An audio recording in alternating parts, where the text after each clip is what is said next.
Hey guys, so this is part two of our programming and periodization video.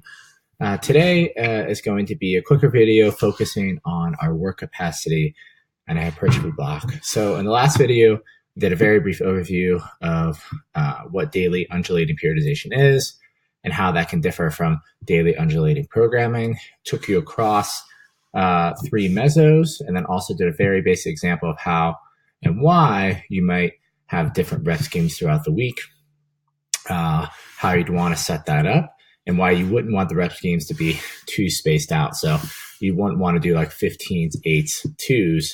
You would want to have like together, but have variation within those reps.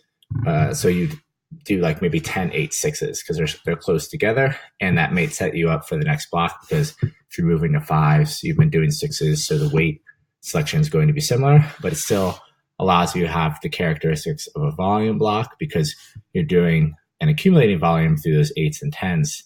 And the reason we do that maybe throughout the week is really just because, again, of fatigue management more than anything. There's nothing special to it. And that we might want to set it up as hypertrophy, power, strength, because the power potentiates the strength, and the hypertrophy is the most fatiguing / muscle damaging. So that's why it's first in the week. So now we're going to focus on our work capacity / hypertrophy block. And the reason I say / there is because you would really only call it a hypertrophy block is if you're in a caloric surplus and trying to gain muscle. If you're maintaining or even trying to lose weight, it's not really hypertrophy, it's just work capacity. So that's just the only distinguishing feature there. So now if we look at our 6-day week, I have another simple example here, adding in some upper body days and some accessory work. Now, when looking at this, just remember that this is only one example of hundreds really that you could do. And when you're setting up your movements and then your accessory movements, you really just want to think about, is there going to be any crossover? So will one fatigue the other, meaning I won't be able to overload both in the day and the following day. And throughout the week, am I managing that fatigue? So there's really no special way to set up your main movements and your secondary movements. It's really just about how can I best set this up so that I can overload the movements in a progressive manner and not have them fatigue each other. It really just comes down to a lot of fatigue management. So again, this is just one simple way you could do it. And I'm going to go and explain it.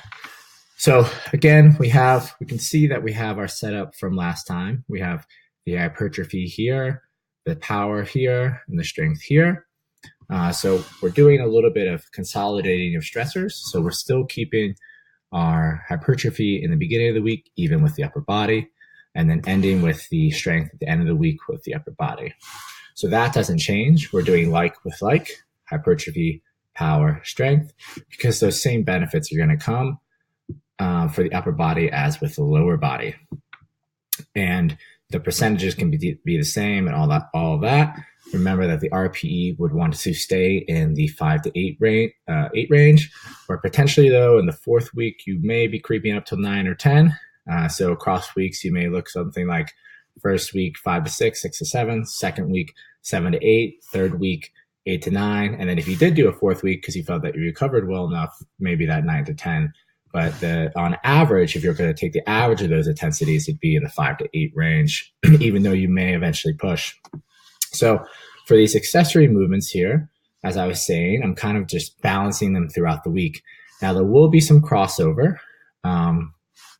in terms of similar muscle groups each day. But because we're in this work capacity hypertrophy cycle, and typically we'd be coming from an off season, we're not capable of yet producing our highest outputs. So it's okay to build volume and work capacity in a somewhat fatigued state. So that's kind of what we're trying to do is push the organism to adapt with these high volumes and be able to recover, so that as we come down into the strength or maybe power work where we have a really high recoverability, and can really push the weights there or the speed or whatever characteristic you're trying to get better. So how I balance this is somewhat of each day you're doing an upper and a lower. And I want to just talk potentially about what these accessory movements could be.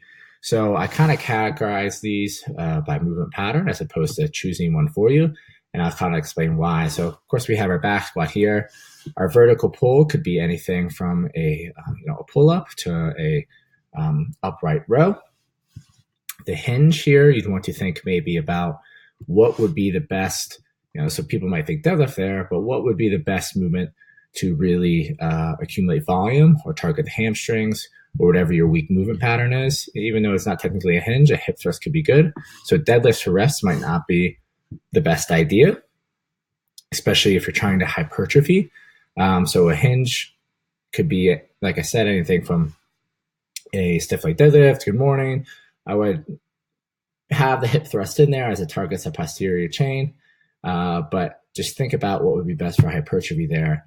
And then, of course, you have your back squat again, horizontal pull, could be bench row, bench press, another hinge. You could repeat what you have on this day and for lower reps, or you could choose another movement. And then you can see across the week here, we just kind of have these, maybe another horizontal or vertical pull, another hinge, a squat. A lot of these accessory movements would depend on what your strengths and weaknesses are. And that's why here I have that slash, because you may add another horizontal if maybe you're weak in the bent row, but very strong at pull-ups. And then you may add another hinge if you maybe need to get stronger hips, or another squat if you're really trying to maximize quad hypertrophy. So again, this is a very simple layout, and there's 1,000 ways you can do it.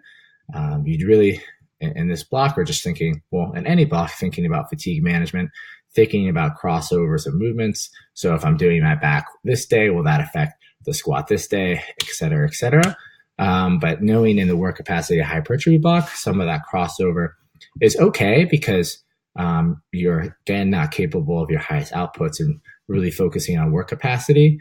So potentially not being able to, go 100% every day is good, because then it allows you to get more volume, because volume is the key driver here, not intensity. So if we're trying to go highest intensities, it's going to hurt our volume. So actually not being able to produce our highest outputs is somewhat of a good thing. And then just reiterating this RPE 5 to 8 average across the cycle. The cycle could last anywhere from 3 to 6 weeks, depending on how you're recovering. How you would decide if you're recovering is just your performance. If you can no longer hit, similar reps and sets within the RPE range, then that's maybe when you're deciding that you're not recovering anymore and you want to take deload. So let me know if you guys have any questions there. Just a very simple layout. Next week, maybe I'll add in what movements I might choose and some more accessory work. And yeah, hope you guys are liking this so far. I'll continue next week. See ya.